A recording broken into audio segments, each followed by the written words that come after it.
Edmund Hillary was the first man to summit Mount Everest. Neil Armstrong was the first man on the moon. But who do you think was the first person to reach the North Pole? The answer may shock you.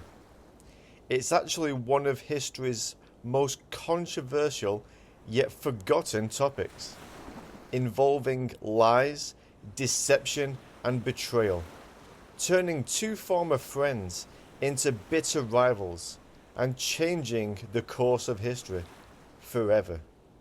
In today's video, we are going to uncover the hidden truth and find out once and for all who was the first man to reach the North Pole.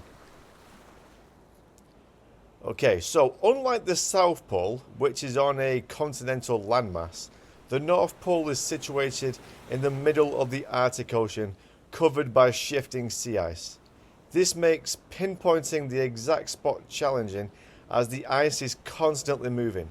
Therefore, when people say reaching the North Pole, they actually mean reaching a geographical location where all directions on a compass point south. So basically the most north you can go on this planet. Now, in 1909, two men set off to do exactly that. This expedition was led by American explorer and naval officer Robert Peary. Now, Peary was joined by his assistant and navigator Matthew Henson and 4 Inuit guides. Now, I apologize to the Inuit people if I get these names wrong. They were Uta, Egigwa, Siglu, and Ukwea.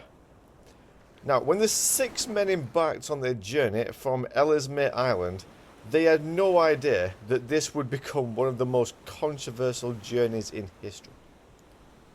Temperatures reached minus 43 degrees Celsius, or minus 45 Fahrenheit to my American audience.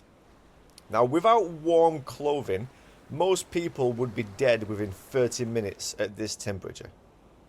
On the journey, Henson stood out with his crucial skills in navigation, survival, and his rapport building with the Inuit guides, whose expertise was indispensable. As the team inched closer to the pole, it became clear that only one man was going to become the first to reach the North Pole, and Peary and Henson's friendship started to crack. The two men were friends for over 2 decades, but the prestige of being the first man to reach the North Pole and go down in the annals of history was too tempting, and the two men would eventually race to the finish line. Now then, here is where the plot thickens. What happened next is extremely controversial and has led historians stumped for over a century now. According to Henson's accounts, he was leading the group during the final push and quite possibly was the first to set foot at the pole. Henson said in his journal, "I was in the lead and had overshot the mark a couple of miles, and we had to go back." Now, this statement alone has fueled a century-long debate and a detective-like quest for the truth. Was Henson in the lead? Or was he just saying that to take the glory for himself? Peary did not document Henson's supposed lead in his records, and he said that he was the first to reach the North Pole. What's interesting is that the 4 Inuit guides also reached the North Pole, but they did not leave a written account to say which man was telling the truth. So, what really happened? Adding another layer to this Arctic mystery is the question of their exact location. The technology of the early 20th century lacked the precision that we have today. Their navigational tools were rudimentary at best, and it's not like they could have taken a selfie with the exact time to prove that they were telling the truth. Did either man actually reach the geographical North Pole at all? Or were they just tantalizingly close? Did one of the Inuit guides reach the pole first? Or were the Inuits even aware of what the geographical North Pole was? Perhaps the Inuits were wondering why these two American men were standing in what appeared to be a random spot, arguing with who got there first, pointing to compasses. Now, while the Inuits knew what a compass was, they relied mostly on the stars to guide them, so they might not have fully understood what the expedition was even about. Historians and explorers have scrutinized both men's logs and records, but definitive proof remains elusive. The narrative is as frosty as the Arctic landscape itself, with each new piece of evidence adding to the enigma. As we delve into the accounts of that historic day, we must ask ourselves, was it Henson, with his unparalleled skills and leadership, who truly reached the North Pole first, just like he said he did in his journal? Or was Peary, the determined and celebrated leader, the rightful claimant? The answer, much like the Arctic wilderness, remains elusive, inviting you, the audience, to weigh the evidence and draw on your own conclusions. But this story is not over yet.